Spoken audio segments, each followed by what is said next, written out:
I'm so dedicated to you in real estate that I traveled all the way to California to report on the Silicon Valley Bank story. Welcome to another local market update with Rick Batista. Hey Chicago, welcome to another monthly market update. We'll be covering February of 2023, the second month of this year, in case you're keeping track. And yes, Norm Mason and I just returned from California. And I'll share with you some fun photos and even a little video later of us as we were trying to crack the story about what happened in Silicon Valley. But first, let's cover the market update. As always, we'll start off with some fun facts, and then we'll share a little bit of my insight and personal experience with you thereafter, so strap in. Fun facts, market time. In its continued effort to curb inflation, the Federal Reserve raised its benchmark interest rate in February by a quarter percentage point to 4.5% to 4.75%, its eighth rate hike since March of last year, when the interest rate was nearly zero.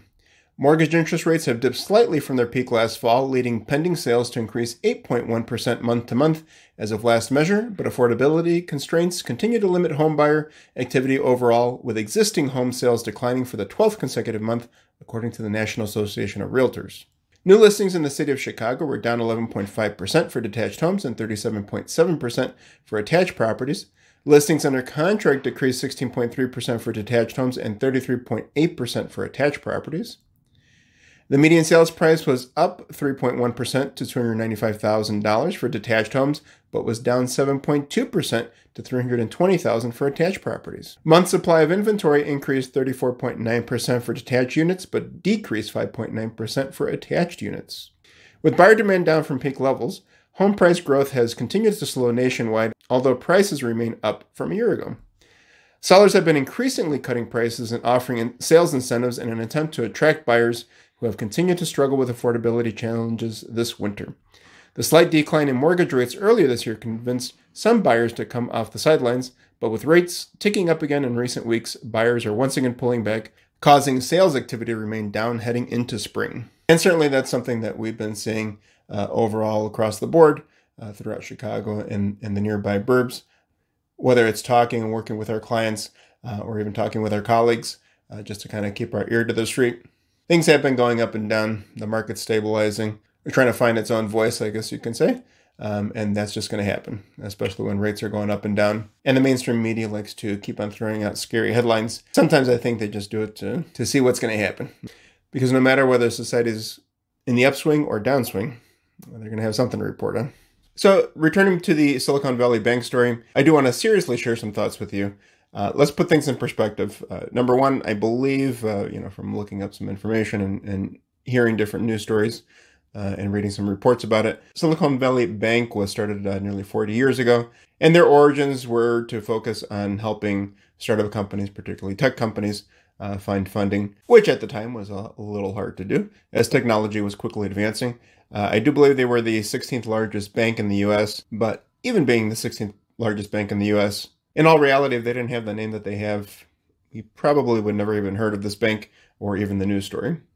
And although the tech world has certainly seen its downs lately with all the layoffs we've been hearing about in the news, just here to tell you, folks, this is life, this is evolution. Some change and thrive, others don't and become extinct, only to be studied in history books. With that said, perception is reality. Some things that can come out of the story that are both good and bad. One positive that's certainly coming out of the story already is that interest rates are likely to dip a little bit. We've already seen the 10-year Treasury yield come down a little bit. And if you've been watching our market updates, both weekly and monthly, we did cover this recently just a few weeks ago. And if you're not watching, I'm not sure what you're doing, but we specifically talked about how the 30-year fixed mortgage rate has been following the same path as the 10-year Treasury yield. I will toss that slide up here right now so you can see. Certainly not a 1-to-1 ratio, but the trends have been following over the last probably about 50 years or so, if not longer. Bad thing to come out of this news story, uncertainty. People tend to, at least the masses, tend to follow uncertainty.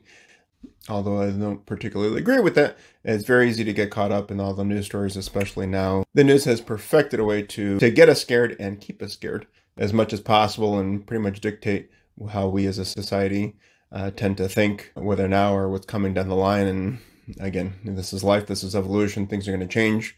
People can predict all they want, but predictions mean nothing unless you're right.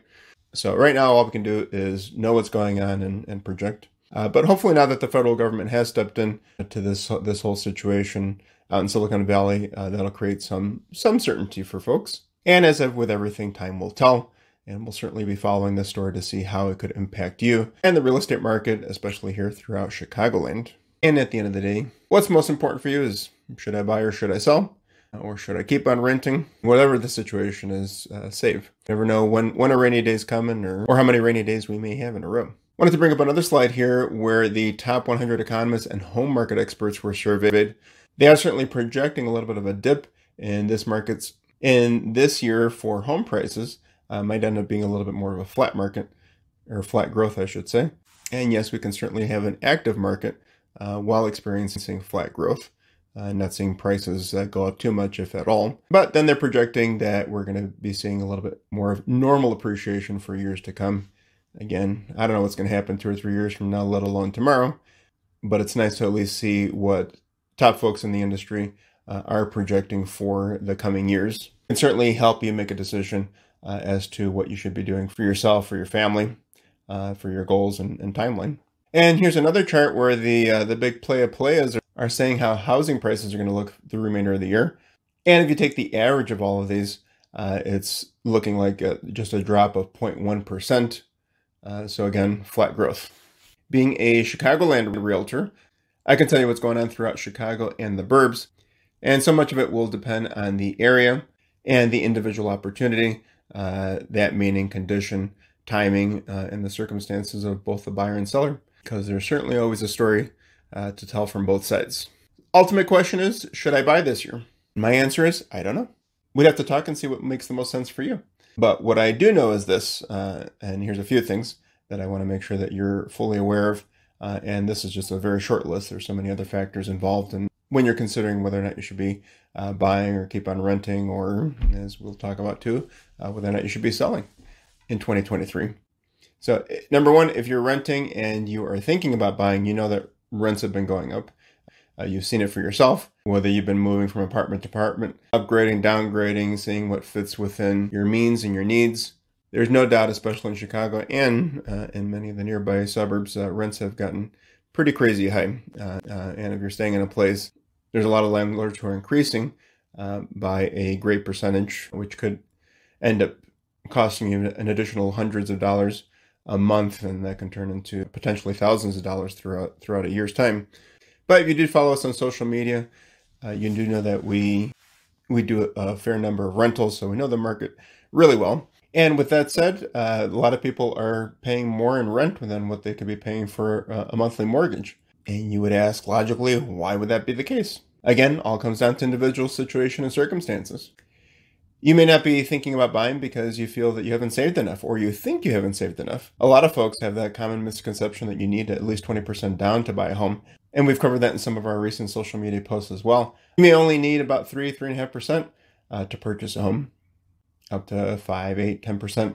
All depends on what lender you're going with and what programs they have for buyers, and particularly first-time home buyers.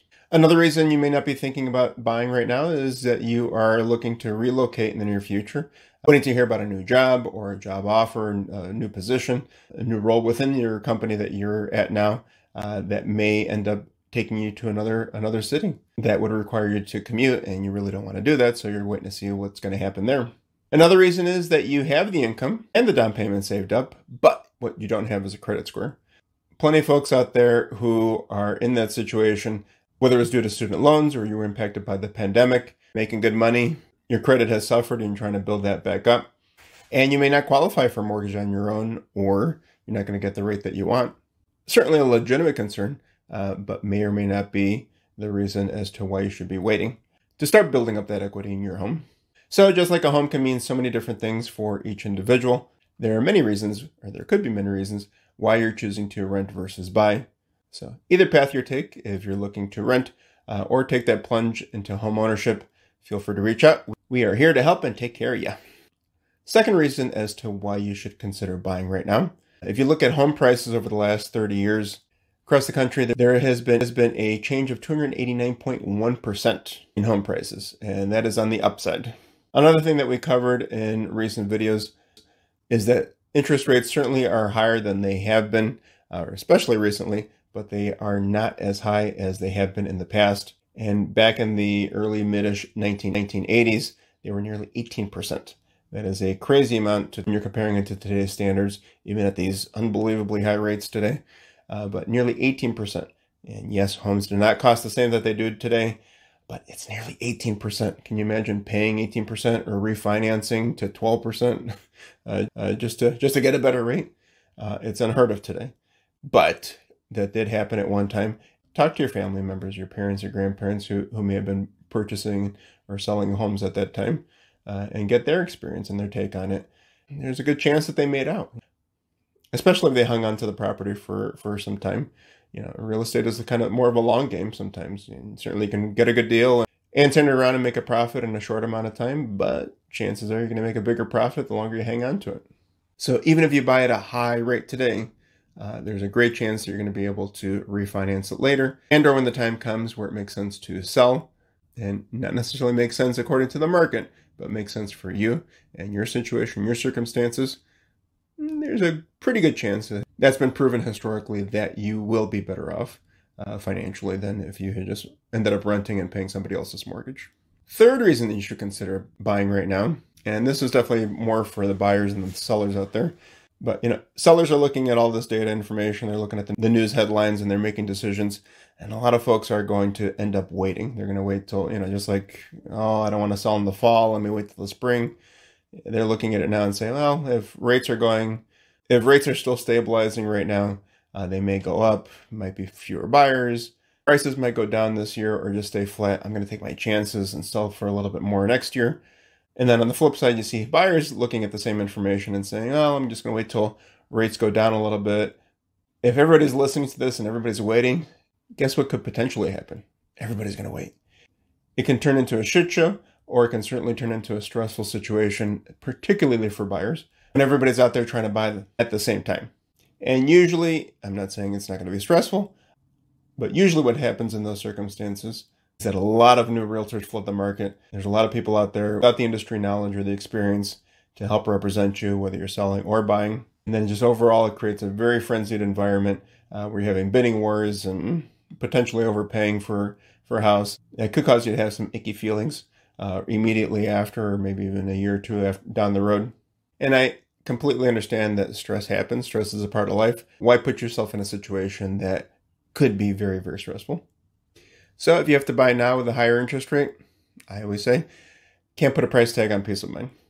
Now, although only time can give you the answers to all the questions, fears, and concerns that you have, ultimately we have to make the best decisions on what we know now. If you need help making those decisions, again, feel free to reach out. We'll help make sense of it all and help you choose the right path for you. Now, the fourth reason as to why you should consider buying right now, I'm going to say a phrase that is starting to creep up that ad nauseum list for me. And, nowadays there are just so many words that you hear time and time and time again, whether it's through news stories, headlines, social media posts, people talking about it, just becomes sickening. But certainly some validity as to why people are talking about these things. One of them is generational wealth. That's a term that I'm certainly hearing over and over again in different things, but it's true. People, for the most part, do want to leave something behind. They want to leave something behind for their children, their loved ones, make sure that they're taken care of, or at least they can start off their adult life or continue their adult life on the right foot. And that's what I think a lot of people, not just Americans, but certainly that American dream has been a part of, is making sure you're taking care of those around you, even when you're not here. And let's face it, life is expensive. You can have a job, you can have a good paying job or a great paying job, but a lot of people struggle with saving. So what's one of the greatest ways that somebody can kind of create a savings account or develop some sort of wealth for themselves or their family? And that's through home ownership. Even if you spent years, struggling a little bit or living more within your means, living a little bit more of a frugal lifestyle, in the end, home ownership is and has been probably the number one way that people have had the opportunity to build that wealth. Hopefully there comes a time where you are able to sell your property and reap the rewards of your hard work. But sometimes that doesn't happen and you leave this earth and somebody that you love, whether it's a spouse or your children, are able to be in a much better position thanks to you. But this reminds me of a scene in one of the greatest movies of all time, not just a holiday movie, It's a Wonderful Life, where George Bailey is telling off Mr. Potter in front of the board. This is about 3 months after his father passed away. And his father, if you don't know the story, headed up the local savings and loan, helping people get out of the slums and into a nice little home. And this is a time where homes were costing $5,000, at least in these parts, based in the movie. But that was very common, having spoken with many people of yesteryear. But there just comes a point where George snaps and he loses it. And he's ripping into Mr. Potter, and because Mr. Potter's bringing up a specific loan that was just recently passed, a mortgage loan that was given to a taxi cab driver that was a friend of George, etc., etc. Watch the movie if you haven't already 1,000 times like I have. But George says, wait for what? Until they're so old and broken down? Until their children grow up and leave them? You know how long it takes a working man to save $5,000? And that's true. If buying and being a homeowner has been something that you've been putting off, bust out the calculator and do the math. How much have you paid in rent that you're never going to get back? How much do you have saved up right now? Is this an option? Give us a call. Be more than happy to get in touch with some mortgage lenders who might have some different programs that fit your needs and your budget and get you into your very own home. Sellers, should I sell this year? That's a big question. And if you aren't on the market right now, I'm going to say yes. Only if it makes sense for you. Keep in mind, it always has to make sense for you. But I assure you, we are seeing more and more buyers are craving for quality options. A lot of the homes that we're seeing right now on the market that have been sitting on the market really aren't worth their asking price. It needs too much work. They've been neglected for years. And some sellers are being a little stubborn as to what they feel they should be getting for the home. Or they're going to hold off and see how the spring market pans out. And those are the sellers that are hoping for a frenzied market so people can just come and toss money at something that's been sitting on the market for half a year or longer. But to those who are on the market right now, sellers, if it hasn't sold, I can pretty much guarantee you that it's probably the price. And or the marketing. But even if you have somebody who's not marketing the property pretty well, if your house is out there, somebody's going to find it. If it's not priced right, ain't nobody going to buy it. At least not right now. So for those particular sellers, if you expect to hit the market high and kind of see where it goes, those days, at least for now, are certainly over and long gone. Not a great strategy. So my biggest suggestion to you and piece of advice is price it right out of the gate. If you do that, I can almost and nearly 100% guarantee you that you will have a great deal of interest, possibly multiple bids, and sell for a fair price, whether it's very close to what you're asking, or in some cases, a little bit over of what you're asking. So if you're on the market right now and not seeing the results that you would like, feel free to give us a call. We're ready to have some tough conversations, if needed, to get you the results you do need. It may not be what you want, but it certainly can be what you need. So now that I've covered these fun facts and shared some insight with you, I say, everyone, chill the bleep up, okay? Focus on yourselves, go about your business, pay attention to what's going on around you, but change with the times to both meet your needs at the time and or your goals for the future. Now let's dive into the numbers. So from fun facts, we go to quick facts, and please keep in mind this is for residential real estate activity only in Chicago proper, the 77 areas of Chicago. For closed sales, so we were down 36.7%. That was a one-year change in closed sales for all residential properties. The one-year change in homes for sale was down by 17.1%. And not to be left out, the one-year change in median sales price for all residential properties down by 3.1%. And before we go into some of the other nitty-gritty stuff, we've been following the Lender Mediated Report, which is a tool that's provided to the Chicago Association of Realtors through our local MLS. And this is keeping track of properties that are foreclosed, REO, pre-foreclosure, short sale, essentially bank-owned or soon-to-be bank-owned properties. And over the last few months, these are numbers that we've seen go up and down a little bit. I would say without a doubt, these numbers are going to go up, especially when you compare them year over year. And during the pandemic, there was a moratorium, and banks were trying to do what they could to keep homeowners into their home rather than letting them go into foreclosure or short sale and lose their home. And a lot of people were in a situation where they had equity because of the way that the market was going really nutty. So even if they had a property that wasn't the hottest, it was a hot market and they were able to sell thanks to that equity. So for the month of February, the share of closed sales that were lender mediated, 3.9%, down very slightly to January's 4%. December, we saw 2.7%, November 2.4%, October 1.7%, and September 2.2%. So certainly not a threat, yet. There's other information that we have put out there on our social media platforms talking about why the housing market today is not the housing market of 2008. Everybody out there crying and saying that there's this big, huge bubble that's forming, very different circumstances, and be more than happy to have a conversation with you and go more in depth about that.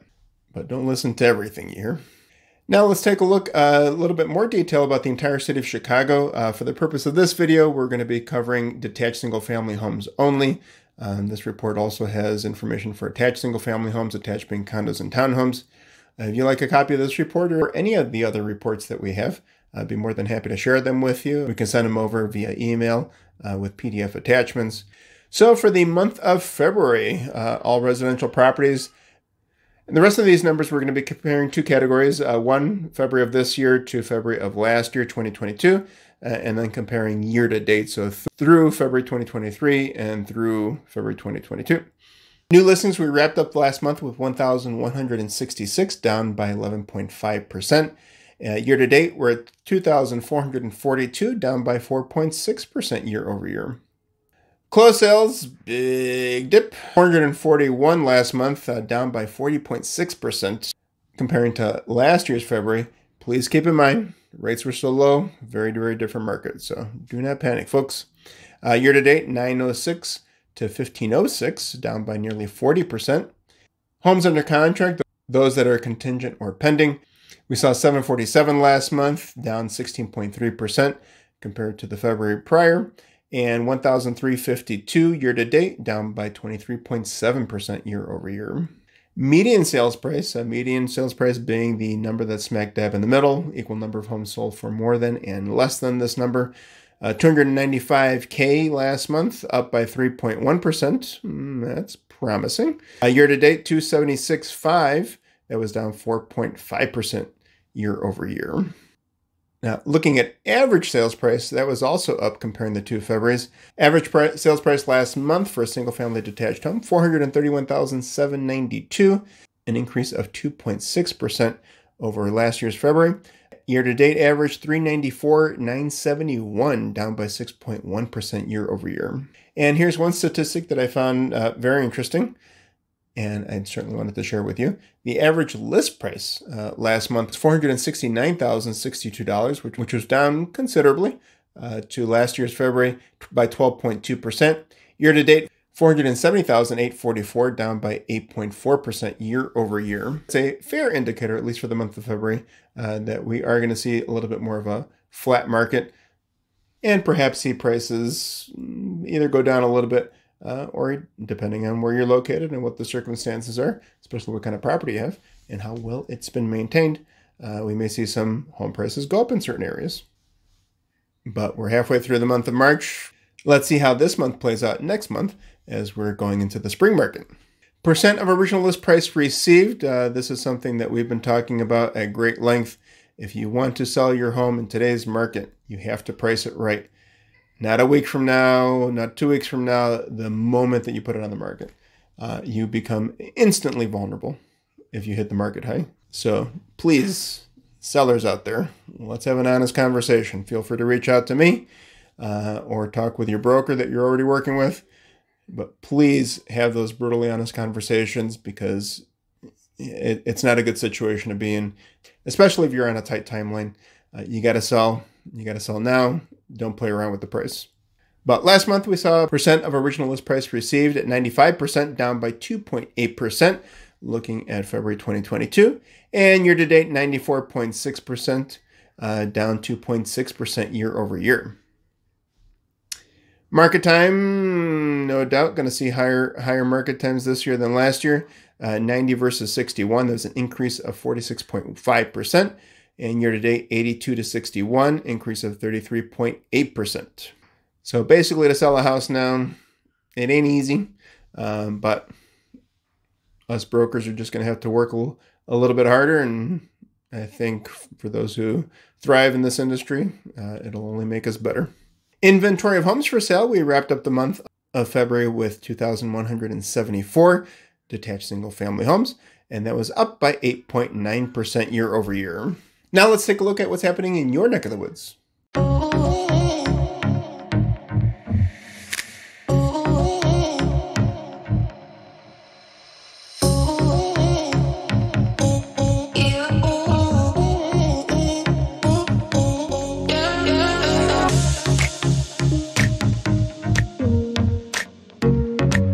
So today we've covered a lot of information. What does it all mean for you? I don't know. I have no idea. It all depends on what your needs are, what your situation is, what your goals are. And I won't know any of that until you reach out to us and we talk. Many ways to get in touch with us. Call, text, email, or contact information is below. Thank you so much for watching. We appreciate your time. We're here trying to give you as much information as possible so that you can feel confident in the decisions that you are making or planning to make very soon. Enjoy the rest of your day, your week. Take care of yourselves and each other, and we'll catch you next time.